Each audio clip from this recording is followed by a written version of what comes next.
সামর্থ্য থাকলে কখনোই গ্রামে থাকা উচিত নয়। গ্রামে 100 বিঘা জমির মালিক হওয়ার চাইতে শহরে এক টুকরো ভাড়া বাসায় থাকা অনেক ভালো, অনেক আরামদায়ক, অনেক সম্মানের। গ্রামে স্থায়ীভাবে বসবাস করাটাকে কোন সূচকে এগিয়ে রাখা যায়?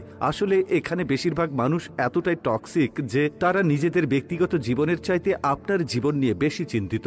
আপনার চুল বড় কেন, অনার্সে পড়া সত্ত্বেও মেয়ের বিয়ে দেয় না কেন, 25 বছর বয়সে আপনি বেকার কেন, আপনার কোনো ব্যাচমেট বা আপনার সমবয়সী কেউ যদি বিদেশে গিয়ে লাখ লাখ টাকা কামায় তাহলে আপনি এখনো পড়াশোনা করছেন কেন, এসব আজগুবি বিষয় নিয়ে তাদের অনেক টেনশন। গ্রামের সব থেকে বোকা মানুষটাও শহরের মানুষকে এক হাটে 3 বার বিক্রি করতে পারবে। সামান্য জমি জমা নিয়ে যে কূটনৈতিক খেলা চলে গ্রামের মুরব্বীদের মাথায়, তা আন্তর্জাতিক কূটনীতিকদের মাথায়ও খেলবে না। আপনি পুকুরে যত্ন সহকারে মাছ চাষ করবেন, একদিন ঘুম থেকে উঠে দেখবেন সব মাছ মরে ভেসে আছে। আপনি কিছু নতুন ফুল ফলের গাছ রোপণ করবেন, সকালে দেখবেন গাছের গোড়া থেকে ভেঙে রাখা হয়েছে। এমনকি আপনার বোনের কিংবা মেয়ের বিয়ে ঠিক করবেন, সহজ সরল কেউ একজন নিজে সিএনজি ভাড়া করে যে বরপক্ষের কাছে দুর্নাম করে বিয়ে ভেঙে দেবে। মাঝে মধ্যে তারা এমন কিছু বিষয় নিয়েও চিন্তিত হয় যেসব বিষয় নিয়ে আপনার ফ্যামিলি মাথায় ঘামায় না। গ্রামের টক্সিসিটির আরো একটি বিরাট পার্ট হচ্ছে ঝগড়া। আপনি এমন কোনো বাড়ি খুঁজে পাবেন না যেখানে জায়গা জমি নিয়ে বিবাদ বা বিরোধ নেই। প্রত্যক্ষ এবং পরোক্ষভাবে এই ফ্যামিলি সেই ফ্যামিলি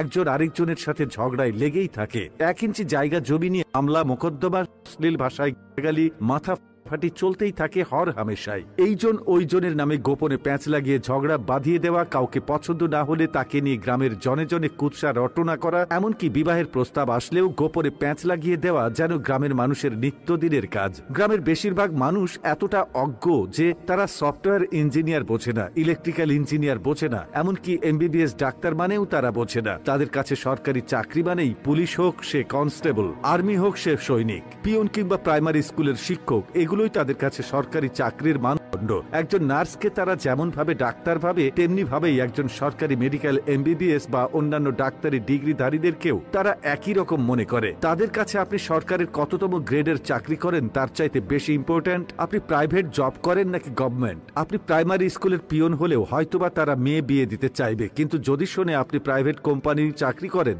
সে চাকরি যতই ভালো হোক তারা আমতা আমতা করবেই। তাদের কাছে আপনার উচ্চশিক্ষা গ্রহণের চাইতে আপনার যে বন্ধু এসএসসি পরীক্ষার পরে সৈনিক, কনস্টেবল কিংবা বিদেশের লেবারে কাজ করতে গিয়েছে তাদের দাম অনেক বেশি। আর টক্সিসিটির সবচেয়ে বিরক্তিকর আরেকটা পার্ট হচ্ছে গ্রামের চায়ের দোকানগুলো। প্রতিটি চায়ের দোকানে চায়ের কাপের চুমুকেই উঠে দিয়ে, যেখানে কার বউয়ের বাচ্চা হচ্ছে না, কার বউ কার সাথে কথা বলেছে, কার ছেলে মেয়ের বিবাহ হচ্ছে না, সেসব থেকে শুরু করে রাজনীতি, অর্থনীতি, খেলাধুলা কোনোটারই গবেষণা বাকি থাকে না, যার অধিকাংশই আবার গুজব। গ্রামের মানুষ যে কি চিজ, পরনে লুঙ্গি